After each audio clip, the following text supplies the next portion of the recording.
പ്രതിപക്ഷ നേതാവായി സഖാവ് പിണറായി വിജയനെ തീരുമാനിച്ച വിവരം നമ്മൾ പത്രത്തിലൊക്കെ വായിച്ചു. പ്രതിപക്ഷ ഉപനേതാവ് എന്നൊരു പദവി ഭരണഘടനാപരമായിട്ടും നിയമപരമായിട്ടും ഇല്ല. അത് ആലങ്കാരികമായൊരു പദവി മാത്രമാണ്. അങ്ങനെ ഒരു പദവി സൃഷ്ടിക്കണമോ? അങ്ങനെ ഒന്നും ഉണ്ടാകുകയാണെങ്കിൽ അത് ഏത് പാർട്ടിക്ക് കൊടുക്കണം എന്നുള്ളതിനെക്കുറിച്ച് CPM ഉം CPI തമ്മിൽ ചില അഭിപ്രായ വ്യത്യാസങ്ങളൊക്കെ ഉണ്ട്. സത്യത്തിലൊന്നും വലിയ വിഷയമുള്ള കാര്യമല്ല.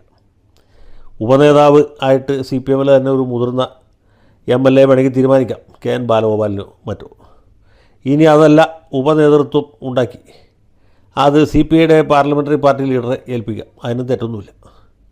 ഒരു പക്ഷേ K രാജനായിരിക്കും ഈ ഉപനേതാവായിട്ട് വരാൻ പോകുന്നത്. രാജനെ കഴിഞ്ഞ 5 കൊല്ലം റവന്യൂ മന്ത്രിയായിരുന്നു. സാമാന്യം സൽപ്പേരുണ്ടാക്കിയ ആളാണ്. പിണറായി സർക്കാരിലെ മിക്കവാറും മന്ത്രിമാരൊക്കെ തോറ്റപ്പോഴും ഉല്ലൂർ പോലെ വളരെ ബുദ്ധിമുട്ടുള്ളൊരു മണ്ഡലത്തിൽ നിന്ന് മൂന്നാമതും ജയിച്ച് ഇപ്പോൾ നിയമസഭയിലെത്തിയ ആളാണ്. അപ്പോൾ അദ്ദേഹത്തെ ആക്കുന്നതുകൊണ്ട് CPMന് പ്രത്യേകിച്ച് അപമാനമൊന്നും സംഭവിക്കുന്നില്ല, അല്ലെങ്കിൽ അത് യുക്തിക്ക് നിരക്കാത്തൊരു തീരുമാനവും ആയിരിക്കില്ല. ഞാൻ പറയാൻ വന്നത് അതിനെക്കുറിച്ചല്ല.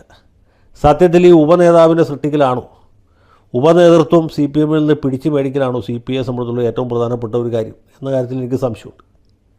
ആശാ സമരത്തിൻ്റെ കാര്യത്തിൽ സർക്കാരിന് തെറ്റുപറ്റി എന്ന് പാർട്ടി സംസ്ഥാന സെക്രട്ടറി പറയുന്നത് കഴിഞ്ഞ ദിവസം കേട്ടു. ഈ ആശാ സമരം നടക്കുന്ന സമയത്ത് ഇദ്ദേഹം തന്നെയായിരുന്നു സെക്രട്ടറി. പുള്ളിക്ക് അന്നിത് തോന്നിയില്ല. തോന്നിയെങ്കിൽ തന്നെ അത് അദ്ദേഹത്തിന് പറയാൻ പറ്റിയില്ല. അല്ലെങ്കിൽ പാർട്ടിക്കാരായ മന്ത്രിമാരോട് ഈ വിഷയം ക്യാബിനറ്റിൽ ഉന്നയിക്കാൻ അദ്ദേഹം നിർദ്ദേശിച്ചില്ല. ഇനി അവർ നിർദ്ദേശിച്ചെങ്കിൽ തന്നെ കാരണഭൂതൻ അത് ചെവിക്കൊണ്ടില്ല.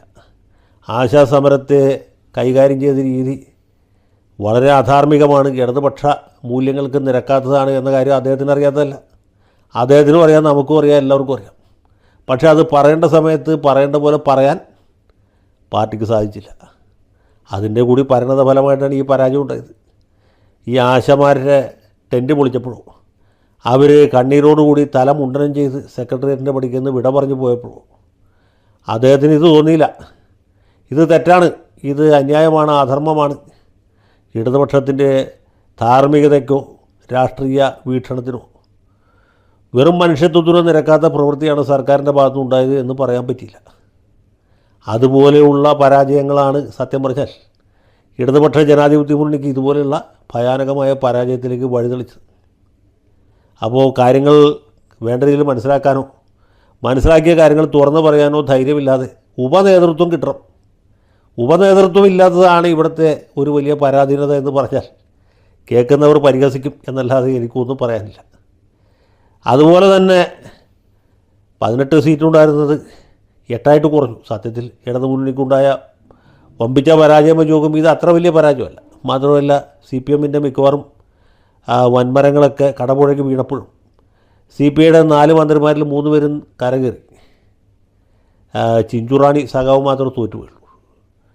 എന്നാലും പരാജയം ചെറിയ പരാജയമല്ല. എന്തുകൊണ്ടാണ് ഈ സീറ്റുകൾ നഷ്ടപ്പെട്ടു പോയത്? ചടയമംഗലം സീറ്റ് എങ്ങനെ നഷ്ടപ്പെട്ടു? കാലാകാലങ്ങളായിട്ട് CPIക്കാർ മാത്രം ജയിച്ചുകൊണ്ടിരുന്ന സീറ്റാണ്. അടൂർ മണ്ഡലത്തിൽ എന്ത് സംഭവിച്ചു? ചിറയൻകീഴ്, പണ്ട് കിളിമാനൂരായിരുന്ന സീറ്റാണ്, ഇപ്പോൾ ചിറയൻകീഴ് സംവരണ മണ്ഡലമാണ്. അവിടെ എന്തുകൊണ്ട് പാർട്ടി പരാജയപ്പെട്ടു? ഇതിനെക്കുറിച്ചൊക്കെ ഒരു ആലോചന നടത്തേണ്ടതല്ലേ? ഇപ്പോൾ തൃശ്ശൂർ നമ്മൾ ബാലേന്ദ്രനെ മാറ്റിയിട്ട് പുതിയൊരു സ്ഥാനാർത്ഥി അവതരിപ്പിച്ചു. ആ സീറ്റ് കൈവിട്ടു പോയി. അവിടെ നല്ലൊരു സ്ഥാനാർത്ഥിയെ കണ്ടുപിടിക്കാൻ കഴിയാതെ പോയത് എന്തുകൊണ്ടാണ്? പോട്ടെ, പാർട്ടി സെക്രട്ടറിയുടെ വീടിരിക്കുന്ന മണ്ഡലമാണല്ലോ വൈക്കം. കാലാകാലങ്ങളായിട്ട് CPIക്കാർ മാത്രം ജയിക്കുന്ന സീറ്റാണ്. സഖാവ് CK വിശ്വനാഥനും മറ്റുമൊക്കെ തിരുക്കൊച്ചി നിയമസഭയിലേക്ക് ജയിച്ചിരുന്നത് ഈ സീറ്റിൽ നിന്നാണ്. ആ മണ്ഡലം എങ്ങനെ കൈവിട്ടു പോയി? അവിടുത്തെ നിലവിലുണ്ടായിരുന്ന MLA സാമാന്യ സൽപ്പേരുള്ള ആളായിരുന്നു. അവർ 2 തവണയും ജയിച്ചിരുന്നുള്ളൂ. അവർക്ക് മൂന്നാമതൊരു അവസരം കൊടുക്കാതെ ഒരു പുതുമുഖത്തെ അവിടെ കൊണ്ടുവന്ന് അവതരിപ്പിച്ച് ആരുടെ ബുദ്ധിയിൽ തോന്നിയ കാര്യമാണ്? അത് എങ്ങനെ ആ മണ്ഡലം നഷ്ടപ്പെട്ടു പോയി എന്നാലോചിക്കട്ടെ. അതുപോലെ കരുനാഗപ്പള്ളിയിൽ എന്ത് സംഭവിച്ചു? ഇടതുപക്ഷത്ത് നിന്ന് കുറഞ്ഞ വോട്ടുകൾ ഏത് ഭാഗത്താണ് കൂടിയത് എന്ന കാര്യമൊന്ന് പഠിക്കട്ടെ. പോട്ടെ, കാലാകാലങ്ങളായിട്ട് 20 കൊല്ലമായിട്ട് CPIക്കാർ കൈവശം വെച്ച് അനുഭവിച്ചുകൊണ്ടിരുന്ന ഇടതുപക്ഷത്തിൻ്റെ ഒരു പരമ്പരാഗത കേന്ദ്രമായ ചാത്തന്നൂർ മണ്ഡലം എങ്ങനെ BJPയിലേക്ക് പോയി? അവിടെ കോൺഗ്രസിൽ നിന്ന് ഒറ്റ വോട്ട് പോലും BJPയിലേക്ക് പോയിട്ടില്ല. കോൺഗ്രസ്സിന് കഴിഞ്ഞ തവണ കിട്ടിയേക്കാളും വോട്ട് കൂടുകയാണ് ചെയ്തിട്ടുള്ളത്. അപ്പോൾ കോൺഗ്രസിൻ്റെ വോട്ട് കൂടിയപ്പോഴും BJP അങ്ങനെ ജയിക്കാനുള്ള സാഹചര്യത്തിലേക്ക് പോയി. അഥവാ ഇടതുപക്ഷത്ത് നിന്ന് ചോർന്ന വോട്ടുകൾ BJPയിലേക്കല്ലേ പോയത്? ഇതെങ്ങനെ സംഭവിച്ചു? എന്തുകൊണ്ടാണ് ഇടതുപക്ഷ വോട്ടുകൾ BJPയിലേക്ക് പോയത് എന്ന് ആലോചിക്കാനോ അതിൻ്റെ ശരിയായ കാരണം കണ്ടെത്താനോ പാർട്ടിക്ക് എന്തുകൊണ്ട് സാധിക്കുന്നില്ല എന്നുള്ളത് പ്രധാനപ്പെട്ട ചോദ്യമാണ്. അപ്പോൾ ഉപനേതൃത്വമോ ആശാസമരമോ മാത്രമല്ല കാര്യം. ഇത് വലിയ ആഴത്തിലുള്ള പരിശോധനകൾ ആവശ്യമായിട്ടുള്ള കാര്യമാണ്. തിരുത്തൽ നടപടികൾ ഉണ്ടാകേണ്ടതാണ്. ഇടതു മുന്നണി മൊത്തത്തിൽ തോറ്റു, അതുകൊണ്ട് നമ്മുടെ പാർട്ടി തോറ്റു. അവരുടെ നേതാക്കന്മാരാരും മാറുന്നില്ല. അവർ പാർലമെൻ്ററി പാർട്ടിയിലും അതുപോലെ ഇരിക്കുന്നു, സംസ്ഥാന സെക്രട്ടേറിയറ്റിലും അതുപോലെ തന്നെ ഇരിക്കുന്നു. അതുകൊണ്ട് നമ്മളും ഒരു മാറ്റത്തിന് തയ്യാറാവേണ്ടതില്ല എന്ന് വിചാരിക്കുന്നതിൽ യാതൊരു യുക്തിയുമില്ല. അപ്പോൾ ഇങ്ങനെയുള്ള കാര്യങ്ങളൊക്കെ ഒന്ന് പുനഃപരിശോധിക്കും, പുനരാലോചിക്കും. അതിന് പരിഹാരക്രിയകൾ കണ്ടുപിടിക്കുകയും ചെയ്തില്ലെങ്കിൽ പിന്നെ എന്ത് സംഭവിക്കുമെന്ന് ഞാൻ പറയേണ്ടതില്ല. ഇത് കാണുന്ന എല്ലാവർക്കും മനസ്സിലാവും എന്ന് മാത്രം വിചാരിക്കുന്നു. ലാൽ സലാം.